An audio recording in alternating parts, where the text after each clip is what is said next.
Assalamualaikum warahmatullahi wabarakatuh. Perkenalkan, saya Hanafa Amolina, NIM 858454989 dari Parodi S1 PG PAUD Universitas Terbuka.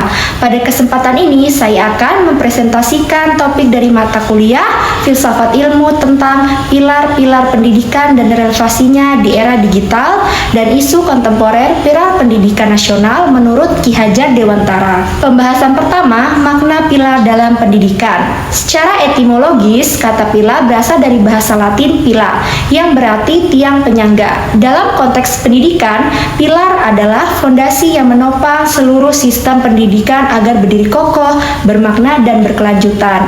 Ada 3 fungsi utamanya dalam pendidikan. Pertama, sebagai landasan normatif, yakni memberikan nilai dan arah moral dalam proses pendidikan.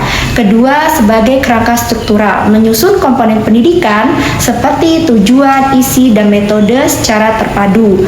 Ketiga, sebagai daya tahan sistem, memastikan pendidikan tetap relevan dalam menghadapi perubahan zaman dan teknologi. Pembahasan kedua tentang prinsip dasar pendidikan menurut Ki Hajar Dewantara.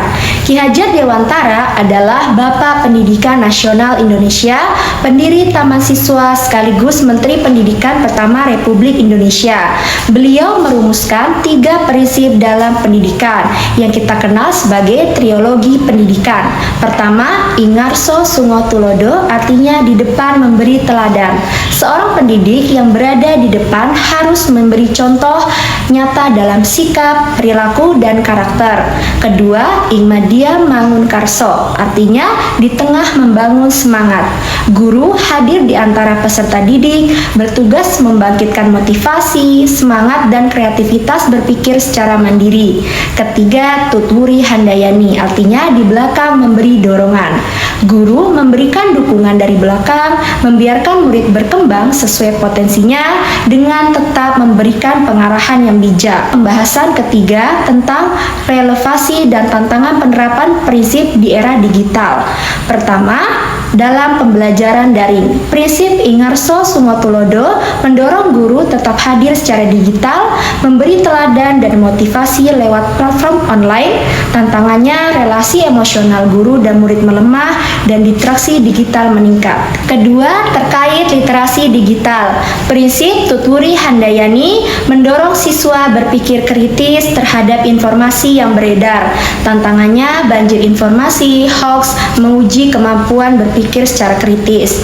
Ketiga, karakter peserta didik. Ingarso Sungo Tulodo mengingatkan nilai etika digital harus ditanamkan sejak dini. Cyberbullying, kecanduan gawai, dan erosi nilai sosial adalah tantangan nyata. Keempat, peran guru di era digital bertransformasi dari pengajar menjadi fasilitator mentor digital. Kesenjangan kompetensi guru masih signifikan di daerah Indonesia. Pembahasan terakhir tentang refleksi bagaimana pilar tersebut dapat menjawab persoalan pendidikan nasional saat ini. Pendidikan sejatinya bukan sekedar transfer ilmu, melainkan pembentukan manusia seutuhnya.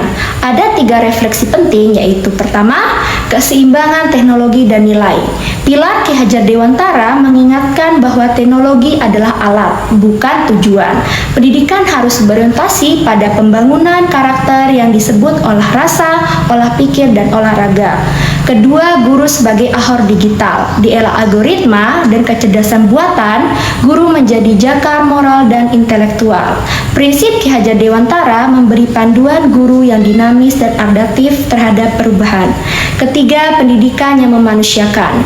Pilar pendidikan menjawab krisis di era digital, memastikan setiap peserta didik diakui keunikannya dan didukung secara holistik. Sebagai penutup, kita simpulkan bahwa pilar pendidikan Ki Hajar Dewantara bukanlah peninggalan masa lalu, melainkan kompas masa depan pendidikan Indonesia.